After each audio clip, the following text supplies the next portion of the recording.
warahmatullahi wabarakatuh. Waalaikumsalam warahmatullahi wabarakatuh.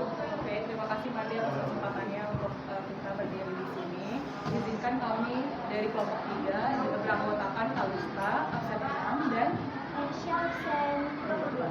Oke, jadi karena ini nggak bisa kita langsung ambil apa ya. Jadi kita itu ada di bab 3, judulnya adalah integritas, iman, Islam, dan ihsan. Kita langsung menjelaskan aja apa itu integritas. Integritas adalah suatu konsep yang menunjuk konsistensi antara tindakan dengan nilai dan prinsip. Orang yang memiliki integritas akan selalu bersikap jujur, bertanggung jawab, dapat dipercaya serta dalam situasi yang sulit. Integritas mencerminkan keselarasan antara apa yang dikatakan, dipikirkan, dan dilakukan. Kemudian ada juga pengertian iman, Islam, dan ihsan. Kita mengambil beberapa kesimpulan dan beberapa jawaban dari beberapa pengertian. Yang pertama ada iman.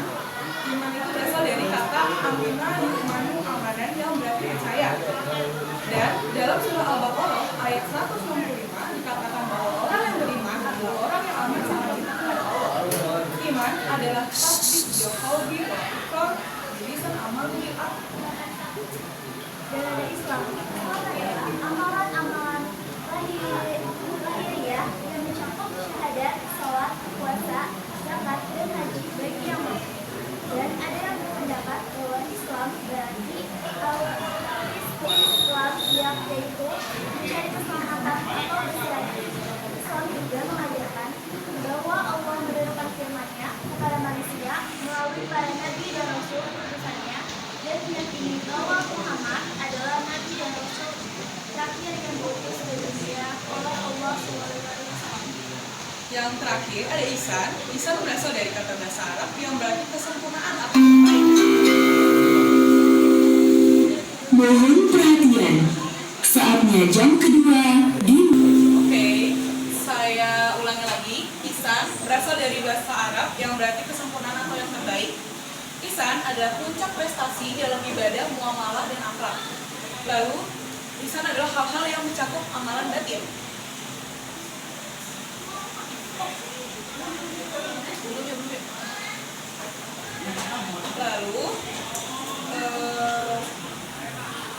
Lalu kita ada hubungan dan integritas iman, Islam, dan ihsan. Dalam hadis riwayat Muslim terdapat dalil bahwa iman, Islam, dan ihsan semuanya disebut ad-din atau agama yang mencakup 3 tingkatan, yaitu Pertama, ada tingkat Islam, kedua, tingkat iman, dan ketiga, ada tingkat ihsan. Tingkat ihsan di dalam hadis riwayat Muslim, ketika Rasulullah SAW ditanya tentang Islam, beliau menjawab, Islam itu hendaklah engkau bersaksi tiada yang patut disembah kecuali Allah, dan sesungguhnya Muhammad adalah utusan Allah. Hendaklah engkau mendirikan sholat, membayar zakat, berpuasa pada bulan Ramadan, dan mengerjakan haji jika engkau mampu. Kedua, ada tingkat iman. Saat Nabi ditanya mengenai iman, beliau bersabda, hendaknya engkau beriman kepada Allah, beriman kepada para malaikat, kitab-kitabnya, para utusannya, hari akhir, dan hendaklah engkau beriman kepada qada dan qadar. Ketiga, ada tingkat ihsan. Nabi juga ditanya tentang ihsan. Nabi bersabda, yaitu ketika engkau beribadah kepada Allah, seolah-olah engkau melihatnya. Namun jika engkau tidak dapat beribadah, seolah-olah melihatnya, sesungguhnya melihat engkau. Lalu, para ulama muhaqqiq atau peneliti menyatakan bahwa setiap mukmin pasti muslim, sebaliknya belum tentu setiap muslim itu mukmin. Dalam praktiknya, iman, Islam, dan ihsan digabung jadi satu. Salah satunya dapat dilihat pada ayat berikut ini. Berikut ini ada ayat Al-Hujurat ayat 12 yang bunyinya ya ayyuhalladzina amanu ma'amanuna katsiran minna dari inna ba'dani ismun wala tajassaw wala yantabda'ukum ba'da ayyuriku ahadukum ayya hula rahma akhiri maitan fa'arin kumu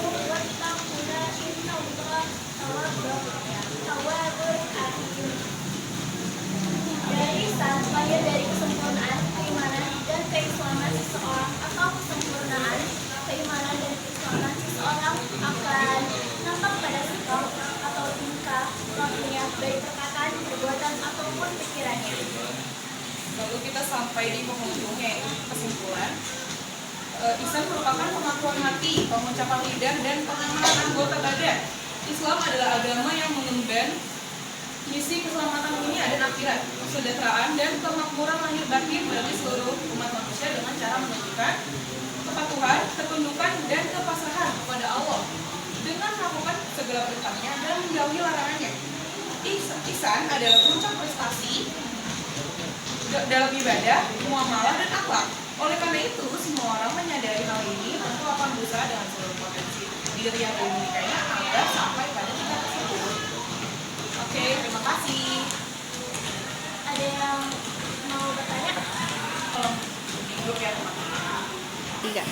Perkenalkan, saya Nurul Najma dari kelompok 1. Apakah seseorang bisa dikatakan memiliki integritas jika rajin beribadah tetapi masih sering berbuat tidak jujur?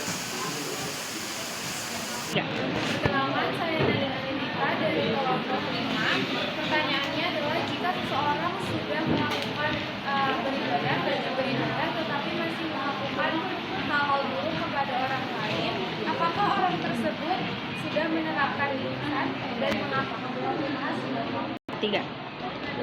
Dari kelompok 4 yang bertanya, jika seseorang berbuat baik hanya karena merasa selalu diawasi Allah, apakah itu sudah termasuk ihsan atau seharusnya kebaikan dilakukan tanpa mengharapkan pengakuan dari siapapun? Terima kasih.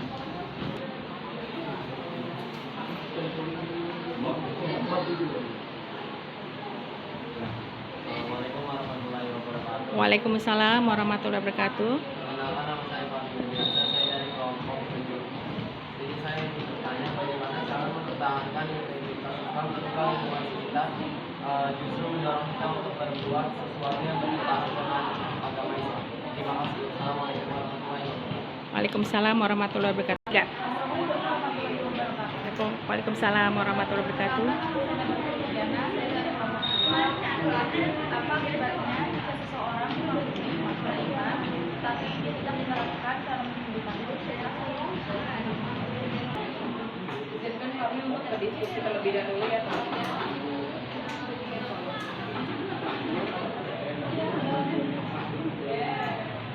Oh, Pak Hidra. Saya sendiri akan menjawab pertanyaan Nida dari kelompok 1. Pertanyaannya, apakah seseorang bisa dikatakan memiliki integritas jika rajin beribadah tapi masih sering berbuat jujur? Mengapa? Menurut saya pribadi, seorang belum bisa dikatakan memiliki integritas sepenuhnya kalau masih sering berbuat tidak jujur. Walaupun dia rajin beribadah, karena integritas itu bukan hanya tentang beribadah, tapi juga tentang bagaimana seorang bersikap jujur dan konsisten dalam kehidupan sehari-hari. Jadi, seharusnya ibadah juga bisa mendorong seseorang untuk meninggalkan kebiasaan buruk seperti berbohong. Yang kedua, ada pertanyaan dari Nadine Anindita dari kelompok 5. Jika seseorang rajin beribadah tetapi masih sering berbuat buruk kepada orang lain, apakah orang tersebut juga menerapkan ihsan? Jawabannya, belum tentu orang tersebut sudah menerapkan ihsan. Rajin beribadah memang baik, tapi ihsan juga terlihat dari bagaimana kita memperlakukan orang lain. Kalau masih sering menyakiti atau berbuat buruk kepada orang lain, berarti masih ada yang perlu diperbaiki dalam sikapnya. Jadi, ibadah seharusnya tidak hanya terlihat dalam hubungan dengan Allah, tapi juga dalam hubungan dengan sesama manusia. Yang ketiga, ada pertanyaan dari Sheila dari kelompok 4. Pertanyaannya, jika seseorang berbuat baik hanya karena merasa selalu diawasi Allah, apakah itu sudah termasuk ihsan? Atau seharusnya kebaikan dilakukan tanpa mengharapkan pengakuan dari siapapun? Jawabannya, berbuat baik karena merasa diawasi Allah sudah termasuk salah satu bentuk ihsan. Karena kita sadar bahwa setiap perbuatan kita diketahui oleh Allah. Tapi menurut saya pribadi, tingkat ihsan yang lebih baik adalah ketika kita tetap berbuat baik tanpa membutuhkan pujian atau pengakuan dari orang lain. Jadi, yang paling penting adalah niatnya karena Allah, bukan supaya dianggap baik oleh orang lain. Cukup atau nggak benar?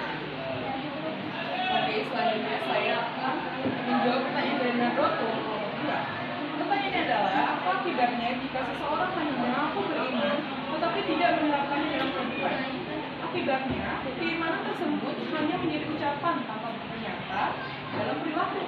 Seharusnya iman tercermin dalam sikap seperti jujur, amanah, bertanggung jawab, dan menjauhi perbuatan buruk. Jika tidak diterapkan, seseorang bisa memiliki kesenjangan antara apa yang diyakini dengan apa yang dilakukan. Oke. Lalu saya akan menjawab pertanyaan terakhir dari Fahri kelompok 10. Bagaimana cara mempertahankan integritas Islam ketika lingkungan sekitar justru mendorong kita untuk melakukan sesuatu yang bertentangan dengan nilai agama? Caranya dengan tetap berpegang pada ajaran Islam, memperkuat iman dan pemahaman agama, serta berani mengatakan tidak terhadap hal yang bertentangan dengan prinsip agama. Kita juga perlu memilih lingkungan pertemanan yang positif dan tidak mudah terbawa tekanan dari orang lain. Dengan begitu, kita tetap bisa menghargai orang lain tanpa harus mengorbankan prinsip yang kita yakini. Waalaikumsalam warahmatullahi wabarakatuh.